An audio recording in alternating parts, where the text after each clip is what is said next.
warahmatullahi wabarakatuh. Waalaikumsalam warahmatullahi wabarakatuh. Bapak Ibu sedang berkat dari Allah, malam ini kita kedatangan Buya kita, Buya Sopiradi akan memberikan kajian yaitu tentang apakah rumah milik suami atau istri. Mari kita dengar sahabat Buya. Bapak Ibu, rumah milik suami atau istri. Silakan Buya.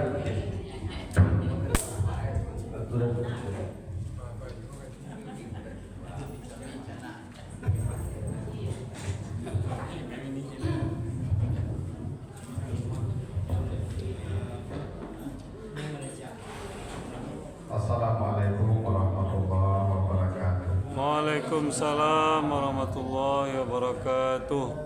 Alhamdulillahirabbil alamin. Assalatu wassalamu ala asrafil anbiya'i wal mursalin wa ala alihi wa ashabihi ajma'in.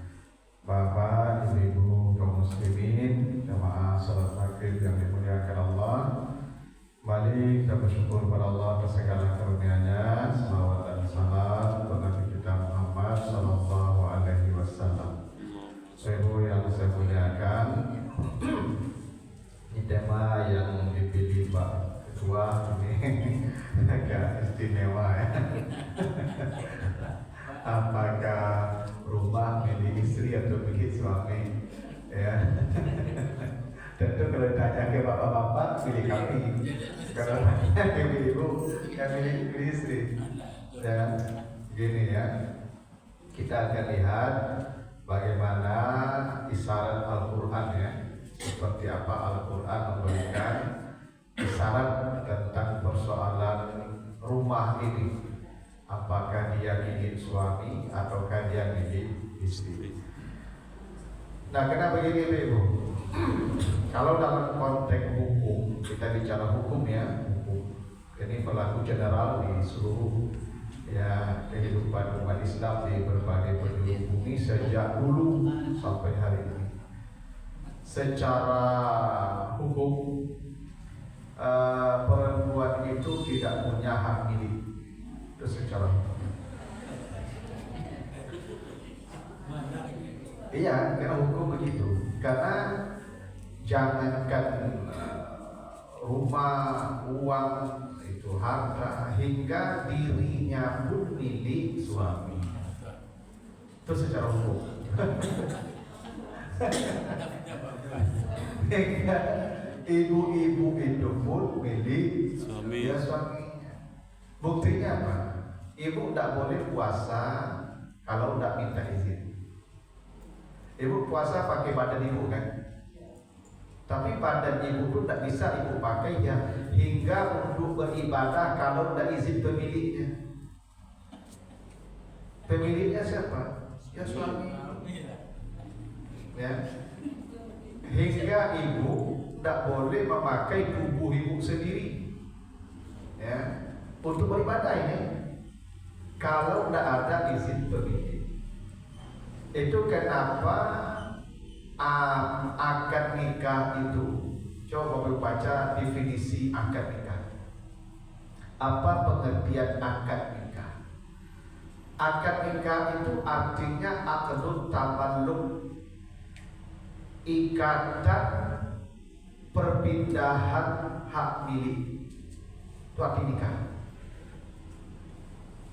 Makanya akad, dari kata akad itu ada kata ikat, dari bahasa Indonesia aja jadikan bahasa Indonesia ya, ikat. Ibu begitu menikah, ibu terikat. Orang terikat bebas atau merdeka? Apa? Bebas atau tidak bebas? Bebas. Dia tidak bebas karena dia terikat. Ibu sebelum menikah itu milik ayah. Ibu milik ayah itu.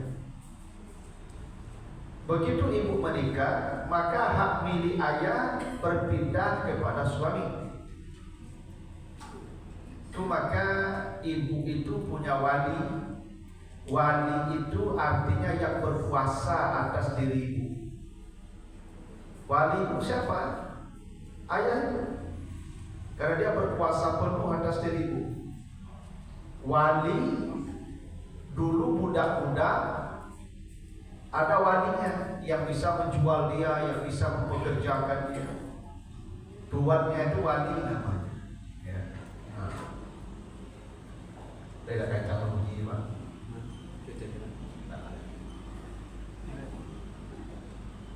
Nah, setelah ibu menikah, ibu tidak punya wali nama, tapi punya sayyid. Sayyid itu artinya tuan. Siapa tuan ibu? Suami. Makanya suami dalam Al-Quran disebut sayyid. Baca cerita Nabi Yusuf ketika dikejar Zuleha sampai ke depan pintu. Di depan pintu ketemu siapa? Suami Zuleha. Kata Allah, wa alfaya sayyidaha ladalba. Maka mereka bertemu dengan suaminya di depan pintu. Suami disebut sayyid. Sayyid itu artinya tuan. Nah, sayyid ini juga sama, pemilik budak. Jadi kalau dianalogikan, ibu itu ya seperti dalam kutip ya, seperti budak yang dimiliki oleh tuannya. Karena itu seorang budak dia halal digauli oleh tuannya tanpa dinikahi. Itu kaidah begitu tuh, ngomong itu hukumnya. Baca di surat di antaranya surat Al-Mu'minun tuh ayat 1 sampai 11. Apa kata Allah penduduk surga itu? Wallazina hum li furujihim hafizun illa ala azwajihim aw ma malakat aymanuhum. Istri atau budak. Istri halal digauli laki-laki karena akad nikah. Budak halal digauli tanpa dinikahi karena akad jual beli. Itu tuh kaidahnya. Seorang istri kenapa halal bagi suaminya? Karena akad nikah. Akad nikah itu akan jual beli, itu makanya ibu menyiapkan meminta mahar harga ibu. Mahar itu harga ibu itu, cuma ibu murah mana harga ibu seperangkat alat sholat. Harusnya harga ibu dulu udah itu tuh. Yang minimal Pajero kan limo itu. Karena itu harga ibu. Dalam tanda kutip nih, ayah ibu menjual ibu ke suami ibu. Itu tuh filosofinya nikah itu. Makanya akad nikah itu akad hak milik sebagaimana akad jual beli hak milik. Dalam akad nikah ada saksi nggak? Sama, jual beli ada saksi. Sama, betul. Jual beli dengan akad nikah itu sama persis, tidak ada bedanya. Itu kenapa seorang laki-laki kalau membeli budak halallah dia gauli tanpa dinikahi, karena kehalalannya dari akad jual beli jadi. Seorang wanita istri halal digauli suaminya karena akad nikah, karena akad nikah sama dengan akad jual beli juga, karena hak kepemilikan. Nah, karena itu secara hukum perempuan itu sejak mulai menikah maka dia menjadi milik suaminya. Maka hukumnya begini. Saya kalau beli budak, berarti budak itu harta saya kan. Kalau budak ini nanti bekerja dia dapat uang, uang yang didapatkan budak itu milik budak atau milik tuannya? Tuannya. Kita bicara hukum nih Bu ya. Dia pakai emosi ya, pakai perasaannya. Hukum ini. Seorang budak kalau bekerja, hasil pekerjaan budak itu otomatis milik tuannya. Maka kalau seorang istri bekerja, kalau atas izin suaminya dia bekerja, maka penghasilannya itu adalah milik suaminya. Kecuali ibu tidak menikah, berarti ibu orang merdeka namanya kalau tidak menikah. Kalau ibu merdeka, ibu diikat, akad lewat akad kali diikat. Ibu tidak merdeka lagi. Coba kalau ibu kalau lama nikah, ibu tidak bisa semena-mena, tidak bisa kelamaan di ibu, kalau atau tuan ibu ya suami ibu. Cuma kau junjungan namanya. Tahu? Makanya istri-istri Nabi memanggil Nabi dengan kata Sayyidi, wahai tuanku, karena dia seperti budak di depan suaminya. Karena itu seorang istri kalau menolak ajakan suaminya berdosa nggak? Bisa. Karena seorang budak tak boleh menolak suami tuannya apapun perintah tuannya. Sama, seorang istri tak boleh menolak apapun yang diperintahkan suaminya. Tak ada bedanya, persis sama. Kalau ibu tak mau, jangan menikah, surat saya ibu duit.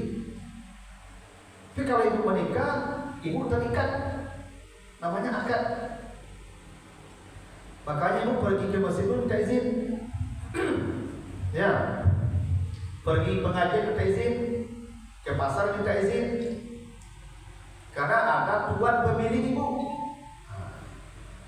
Gini, kalau budak melakukan kesalahan, yang dipersoalkan siapa, yang dituntut siapa? Tuannya. Budaknya tak ibu. Makanya budak kalau membunuh tidak ada kisah, tuannya yang dipersoalkan. Gini, tarana aku kalau makan padi urang, tarana aku yang dipersoalkan. Aku sebagai pemilik, kaidah begitu. Ibu kalau berdosa, yang dituntut Allah bukan ibu, pemilik ibu, suami. Itu makanya kalau ada perempuan berbuat salah yang disuruh bertobat laki-laki, cuma baca Nabi di An-Nur ayat 31. Kalau ada perempuan tak berjilbab, tak menutup aurat, yang disuruh bertobat itu laki-laki. Tubu ilallahi jami'an ayyuhal mu'minun. Yang disuruh tobat itu laki-laki. Yang bersalah perempuan, yang tobat laki-laki. Gini, dulu Nabi Adam dan Siti Hawa makan buah kuldi. Ya, berapa orang makan buah? Berarti yang melakukan larangan berapa? Berdua kan? Yang berdosa berapa? Berdua kan? Coba baca ayat 36-37-nya Al-Baqarah. Siapa yang bertobat? Nabi Adam saja. Fatalaqa Adam min rabbih kalimatin fataba alaihi. Tidak begitu?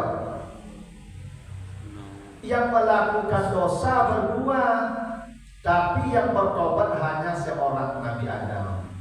Karena kesalahan Siti Hawa dibebankan ke Nabi Adam. Karena dia tuan, dia pemilik. Makanya di satu sisi jangan ibu, ya, memang di satu sisi sepertinya ibu-ibu ini seperti inferior daripada laki-laki, tapi di sisi lain ibu hebat. Kenapa? Hidup dijamin suami, dosa dijamin suami. Mana salah? Iya. Tak ada masalah lagi ibu. Ya. Masalah ibu masuk neraka itu bukan karena ibadah ibu, karena durhaka ke suami tadi.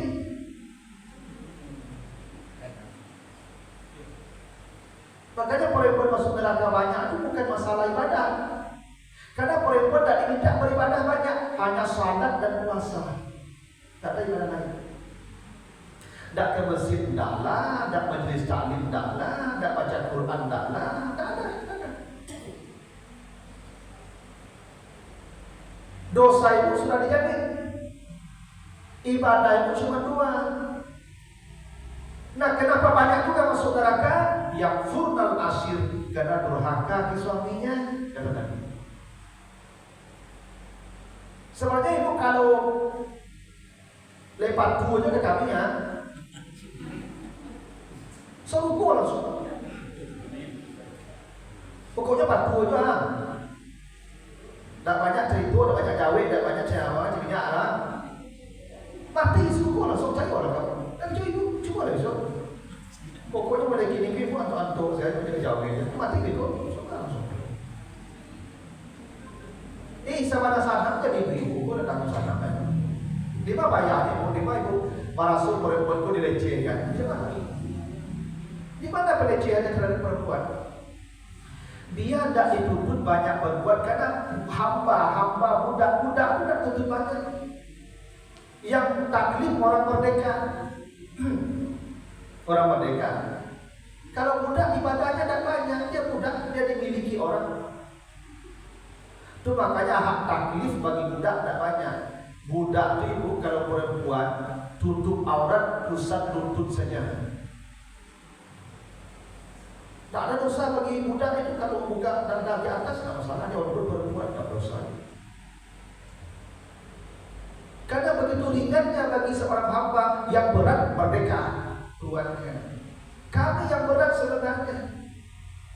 Kami disuruh mencarikan nafkah untuk ibu juga, jangan dosa kami tanggung juga. Makanya secara hukum perempuan tidak punya hak milik. Tidak punya hak milik secara hukum. Gini, coba Bapak Ibu ya perhatikan bahasa Al-Quran. Misalnya ya, misalnya di surat Al-Baqarah 223. Coba baca. 2 Al-Baqarah 223. Nisa'ukum harsun lakum. Perempuan-perempuan kamu.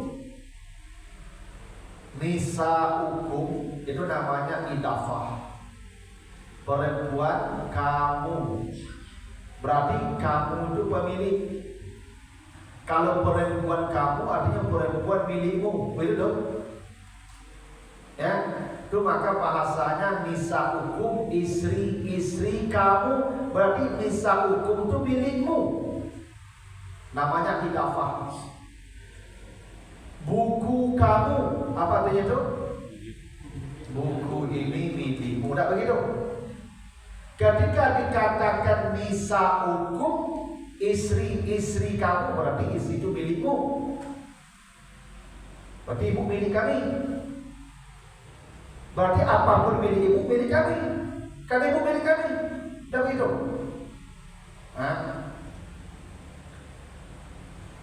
Coba nanti Bapak Ibu baca lagi di Al-Ahzab 59. Al-Ahzab 59. Ya ayuhan Nabi, qul li azwajika wa banatika wa nisa'il mu'minin, dan perempuan-perempuan milik laki-laki yang beriman. Berarti perempuan itu milik. Wa nisa'ul mu'minin, berarti perempuan-perempuan milik. Karena idafah namanya. Strukturnya idafah. Jadi kalau ibu bertanya, kalau ada perempuan bekerja Ustaz, dia dapat berpenghasilan, apakah penghasilannya itu milik suaminya? Ya, secara hukum kita bicara ya, milik suaminya. Karena dia pun milik suaminya.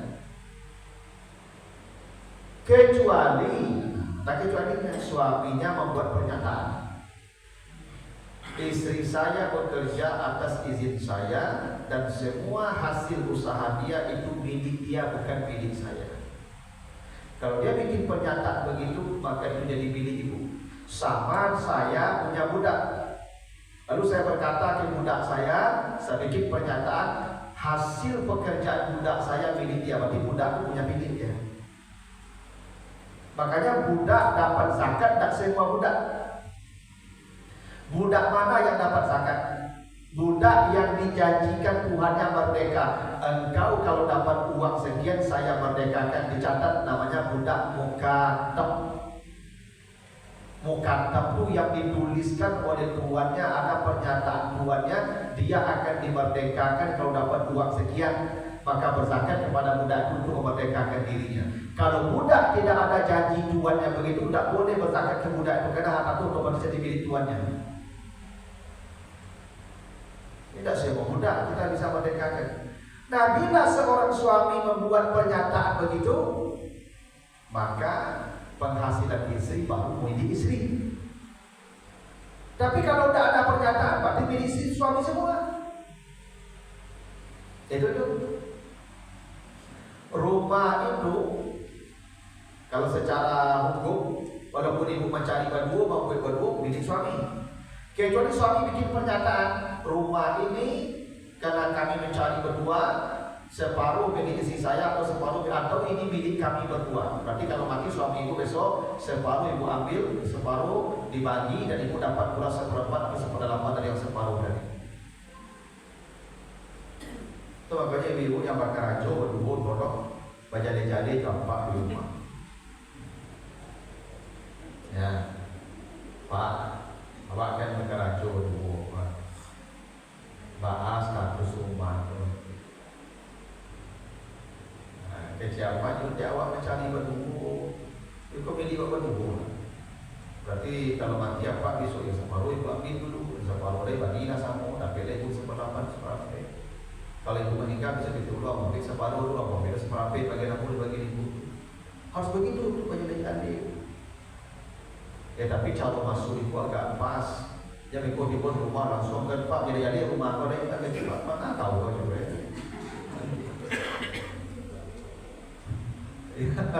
Kok mati salah satu. Tapi kalau tidak ada pernyataan begitu, walaupun ibu berdua mencari, itu milik suami satu. Kalau kita bicara hukum begitu, itu secara hukum. Tapi dalam kompilasi hukum Islam di Indonesia, itu perempuan atau istri otomatis separuh. Itu ijtihad. Jadi kalau ibu ke pengadilan, ibu sudah dapat otomatis separuh. Itu hukum di Indonesia, namanya itu ya kompilasi hukum Islam Indonesia itu. Ya. Kalau saya mah lebih yakin dengan apa yang dibagikan Allah. Saya tidak mengikuti kompilasi hukum Islam Indonesia karena bagi saya kok ya kita seperti lebih canggih lagi berpikirnya dari apa yang ditetapkan Tuhan. Tuhan menetapkan begitu. Namanya perempuan zaman dulu tidak berbakti pada suaminya sama saja. Gini deh, kenapa perempuan itu dapat seperempat atau seperdelapan? Karena perempuan sejak lahir sampai mati dia ada yang menjamin hidupnya. Bapak Ibu, kakak saya perempuan kalau dia masih punya bapak saya masih hidup, tanggungan bapak saya. Mati bapak saya, tanggungan saya wali. Mati suaminya, habis idahnya saya ambil loh. Saya yang menjamin hidupnya sampai dia menikah lagi atau kalau sampai dia mati tidak menikah. Saya walinya. Wali itu bukan hanya menikahkan dia si perempuan tadi, menjamin hidupnya. Itu yang harus dilakukan para lelaki. Nah begitu soal tanggung jawab, makanya laki-laki lebih warisan kadang banyaknya kadang urusan tanggung jawab kadang. Kamu kakak, kamu kalau mati suami ibu tidak akan terlantar. Aku walinya. Yo tiga telepon saya kamunya. Ya, video ni api berlanjut. Sampai itu ibu. Aku ibu jangan berang kalau suami ibu membantu adiknya kakaknya jatuh. Kalau kewajiban dia berdosa kalau dia terlantarkan adik kakaknya itu. Cuma kau perempuan tak kadang tapi kalau ada yang menjamin hidupnya.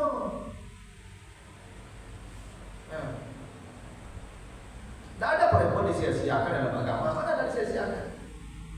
Menikah dia suaminya jamin, tanggung jawab suaminya. Diceraikan balik ke walinya, sampai menikah lagi. Jadi perempuan itu sampai mati tidak ada yang tak menjamin, dia dijamin. Karena dia sampai mati punya wali. Mati istri saya, kalau mati saya, itu bapaknya itu. Mati bapaknya, itu saudara laki-lakinya. Mati saudara laki-lakinya, anak laki-laki, saudara laki-lakinya.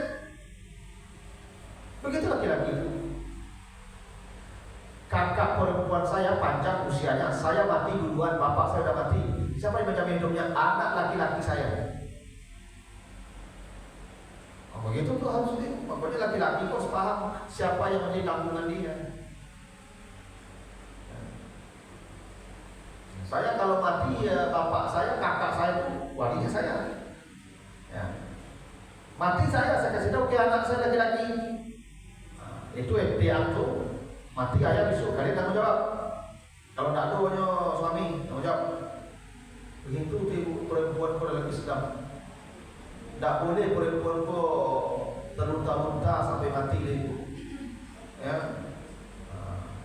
Nah, soal hukum begitu. Tapi Al-Quran Bapak itu memberi isyarat yang hebat.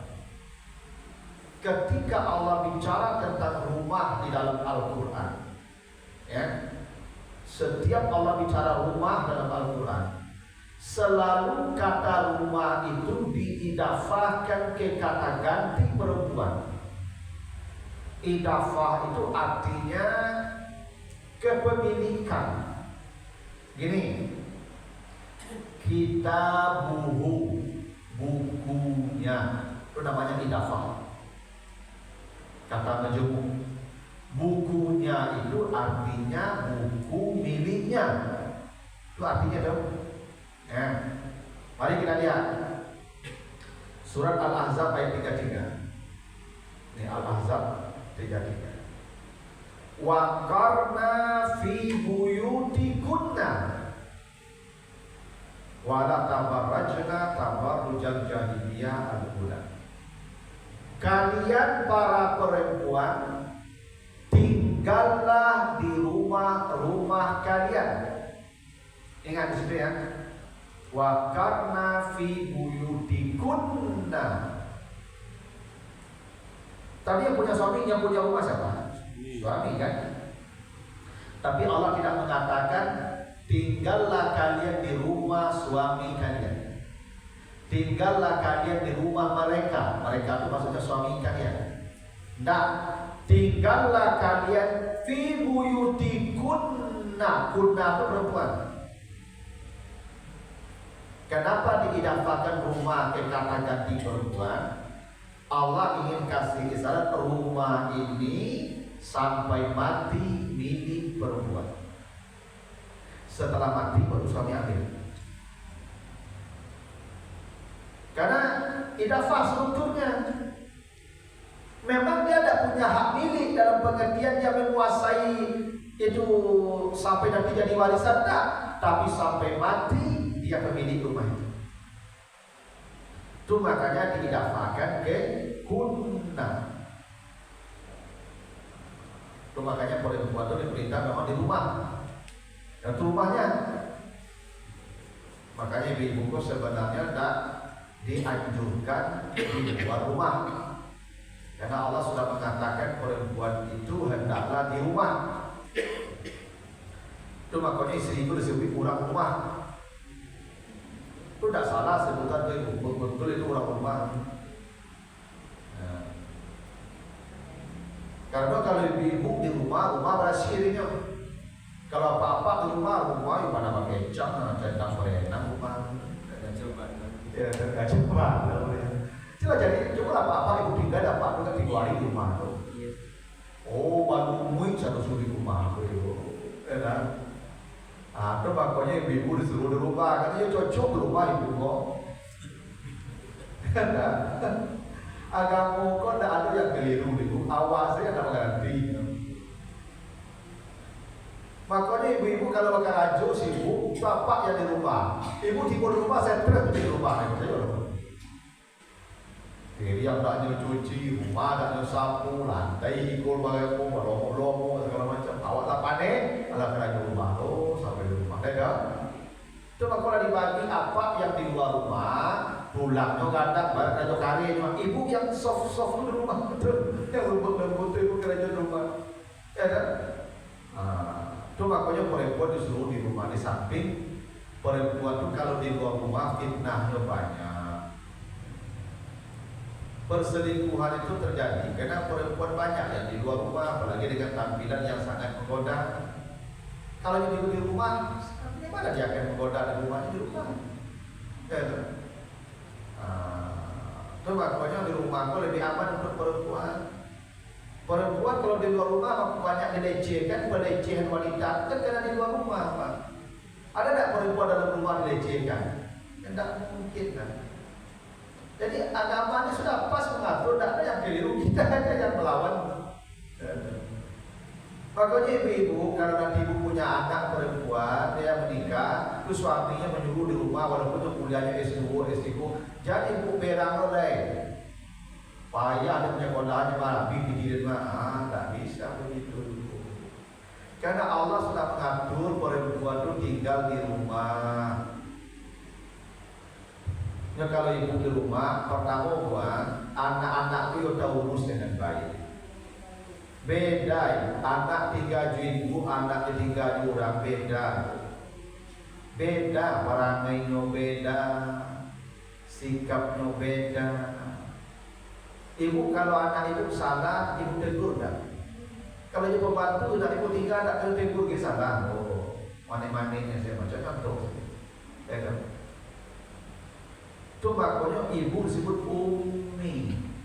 Umi disebut dari kata amma, imam itu ikutan, teladan. Ibu mampu disebut umi kalau ibu itu imam di rumah, ibu teladan, contoh di anak-anak. Kalau imam tidak ada di rumah, apa cari imam di luar rumah nih? Maka anak kamu dan banyak, selesai dia kerajaan narkoba, bagaimana imamnya tidak ada di rumah tuh. Jangan makan ibu hebat di luar rumah ini.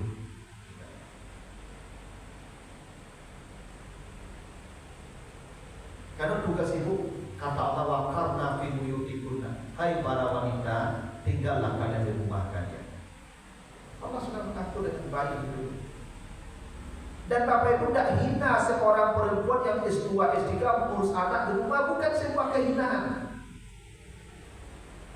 Justru itulah kehebatan seorang ibu, pendidikannya S2, S3, mendidik anaknya di rumah, saya kira itu paling hebat.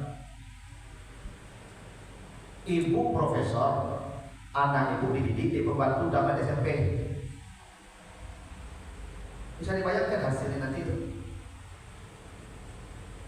Bandingkan dengan ibu yang dokter mendidik anak di rumah, yang ibu didik anak 3 orang, 2 orang di rumah saja. Tak kayak hebat anak ibu itu kan? Tapi kini orang kan masuk kerajaan umum supaya ibu sama juga. Kalau tidak berubah ibu itu prinsip. Dapat buka ibu kalau sudah kerajaan sana. Orang bodoh, waktunya bodoh. Orang rumah raja, waktu itu ada. Karena orang kini sukses pun jodoh raja di rumah raja. Tapi perilaku anak menjadi ukuran sukses orang. Itu makanya kini kau jadi guru, pula yang pada jadi guru SD, guru SMP, guru SMA. Dan setigalaman macam ini macam pensiun muda begini. Dulu macam tak boleh gini kan. Dulu orang tak guru hormat. Ya, di bubu jorol, rol itu rol panjang, rol kayu. Ayo, balaka kapalo bagai balaka umum bagai bapau di rokok jorol itu. Tak ada yang melawan ke guru rumah tangga kalau lupa. Kunjun bersama mau kunjun itu. Asal tanggap guru jorol penokok yang tak ada melawan itu. Anak ini ya cukup. Ya dah.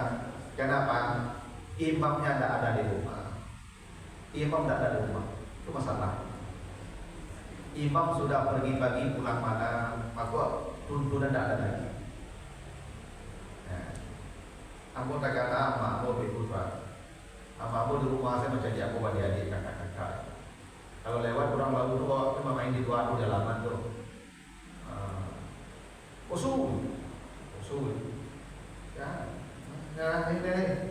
Itu je pak usul gino. Tu mama awak tu malu besok mama dia. Itu pak. Sampai main bau orang tu diajar di. Tak suara orang pi kau suara orang lagi pun kita anak ini kan om saja dulu. Om. Apa sumber orang putih sumber orang omnya ni. Kenapa hanya aja? Aduh makanya perempuan disuruh di rumah tadi itu. Ya.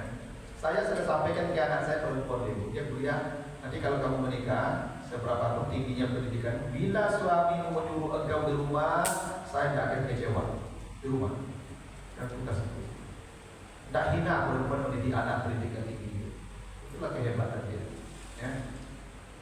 Nah, tapi poin kita tadi apa? Rumah itu diidafakan ke kata ganti perempuan, bukan ke suami. Wa karna fi buyutikunna, menetaplah kalian di rumah kalian. Berarti rumah milik perempuan sampai mati. Tuh. 2 surat Al-Ahzab ayat 34. Ya. Kata Allah, "Wazkurna ma yusra fi buyutikunna min ayatillah wal hikmah." Ya, ingatlah apa yang dibacakan di rumah-rumah kalian dari ayat Allah dan hukum-hukum Allah. Jadi memang di sini juga dipahami, ingatlah apa yang dibacakan dari ayat Allah dan sunnah Rasulnya di rumah kalian.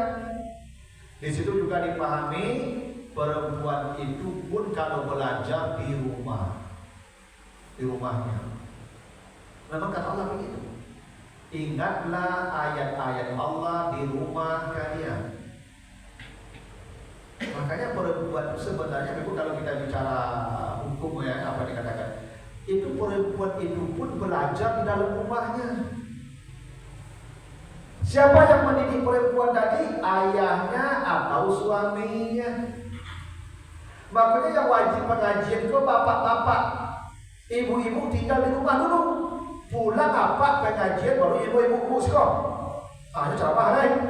Aduh, harusnya pada itu tuh Pak. Tenang. Masalahnya kini ibu-ibu pengajian rajin, apa tak pada pengajian? Ibu pulang pengajian dah mungkin Pak beri ibu sekolah wajah, dah mungkin jadi lah. Akhirnya siapa ibu berceramah, jendela berceramah ada itu Pak, tak kena jadinya. Makanya harusnya yang mendengar ceramah apa-apa. Itu kenapa kata Allah, ingatlah yang dibacakan dari ayat Allah dan hadis nabinya dan hikmah-hikmah di rumah kalian. Itu artinya ibu ya, kita bicara hukum ya, tidak ada sebenarnya majelis taklim untuk ibu-ibu. Iya kan? Aku lihat aja di Al-Azhar di gambar. Majelis taklim duduk bapak-bapak.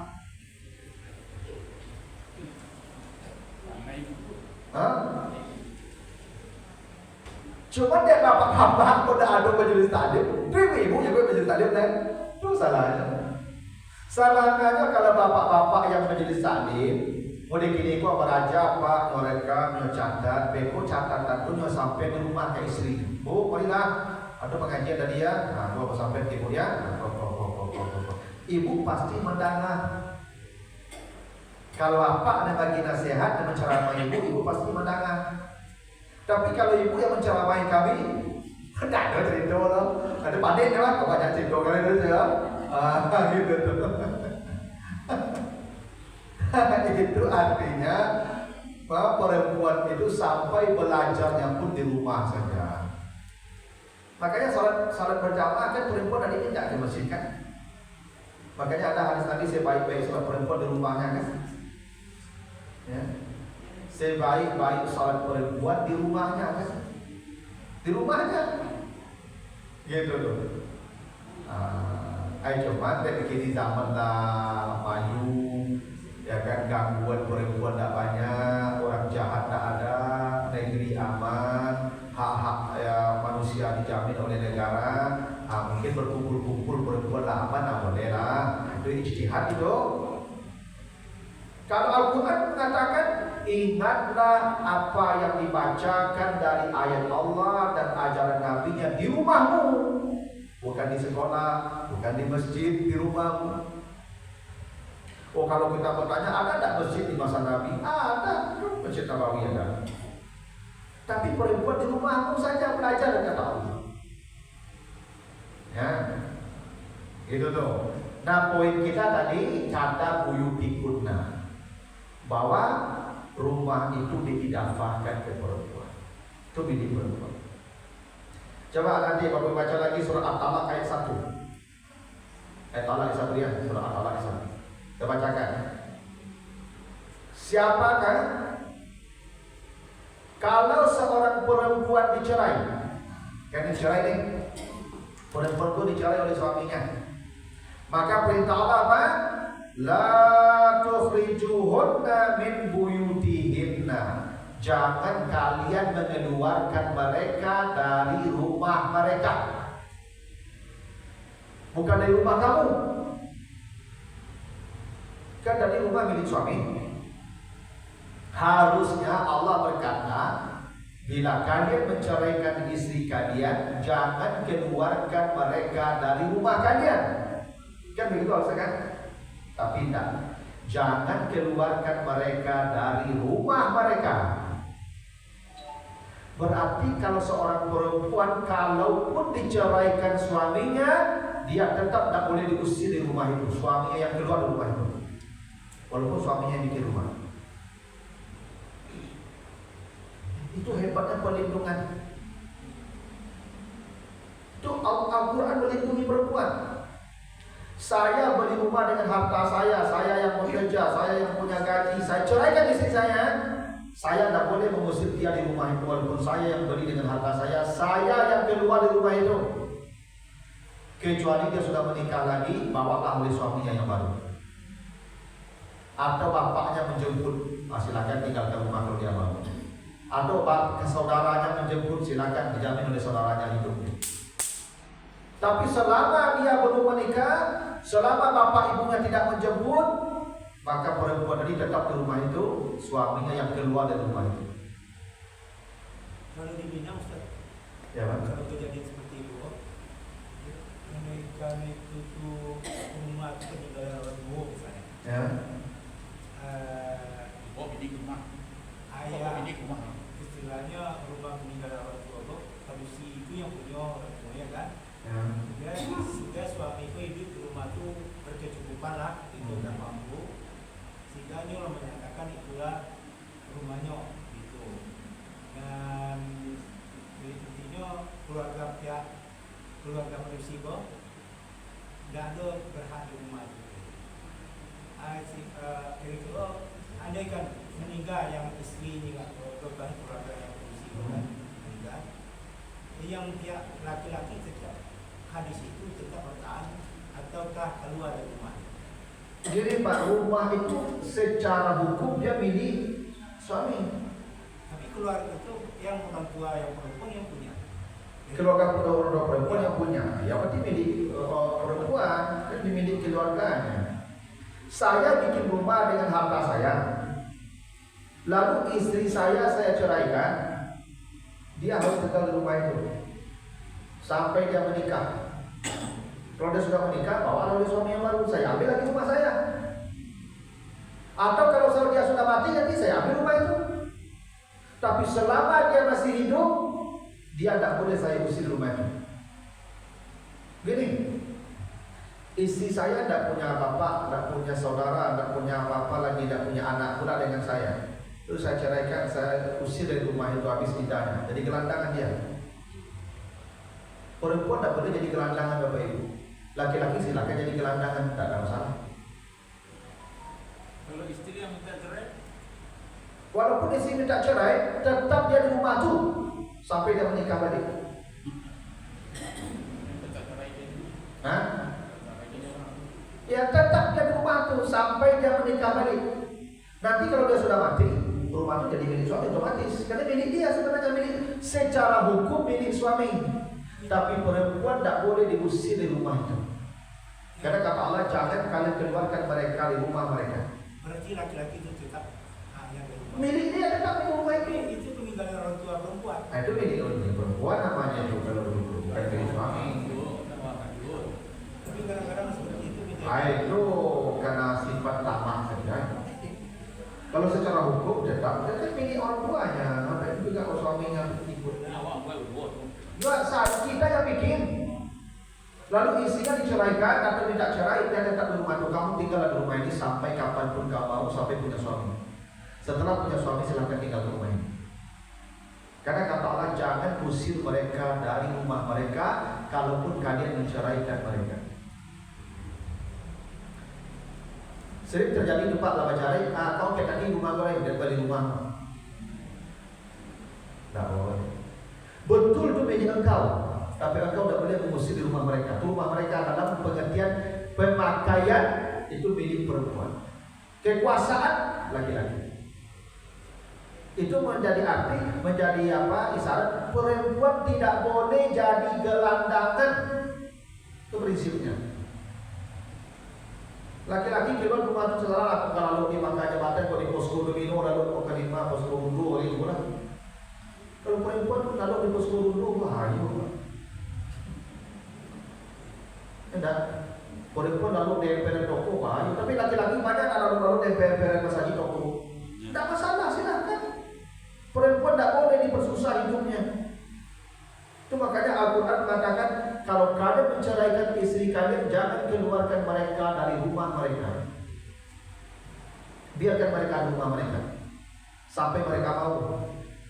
Kecuali mereka sendiri yang merasa tidak nyaman, itu tidak keluar, terserah. Pokoknya mengusir tidak boleh. Wah, begitu hebatnya Al-Quran melindungi perempuan ini. Tidak boleh mengusir perempuan itu dari rumahnya. Ya. Đây cocok Minang. Apa? Đây cocok. Kalau itu cocok ada bahasa di sana tuh.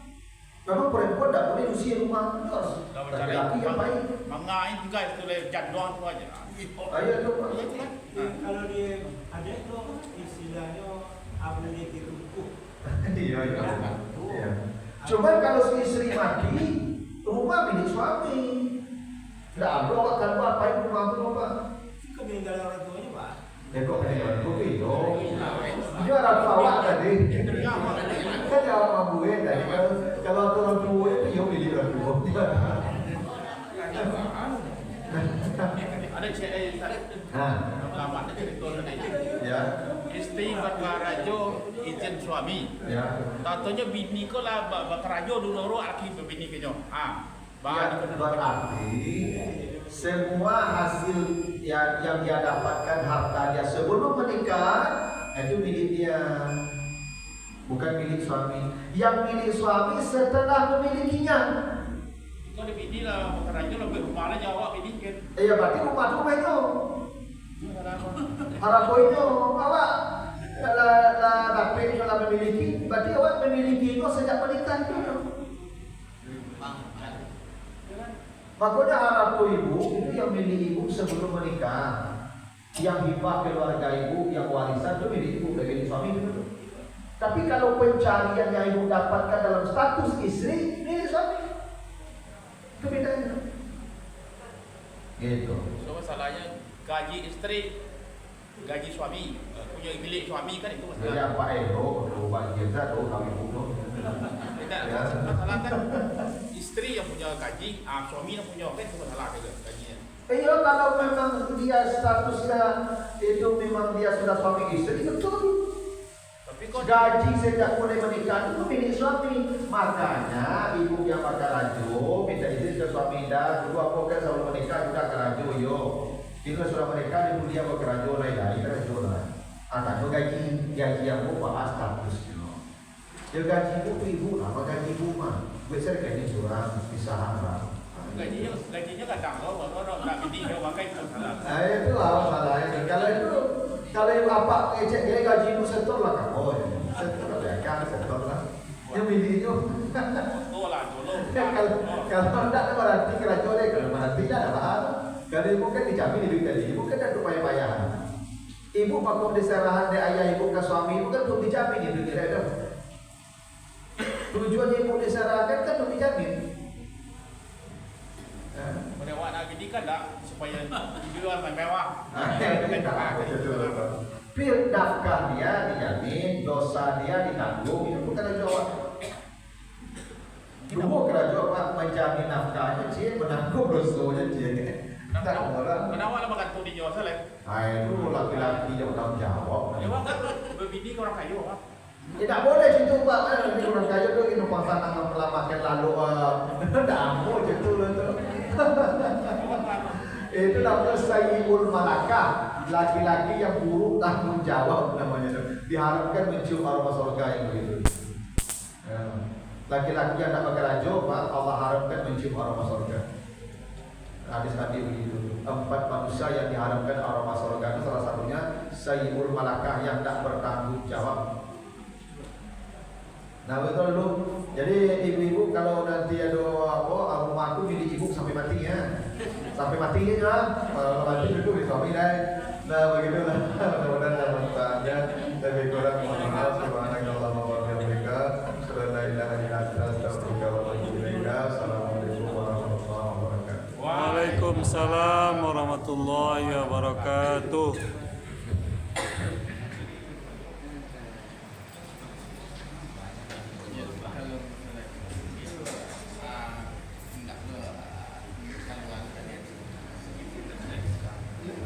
Terima kasih banyak para ustaz yang sudah memberikan ilmu kepada kita, mudah-mudahan diamalkan. Dan Assalamualaikum warahmatullahi wabarakatuh. Waalaikumsalam warahmatullahi wabarakatuh.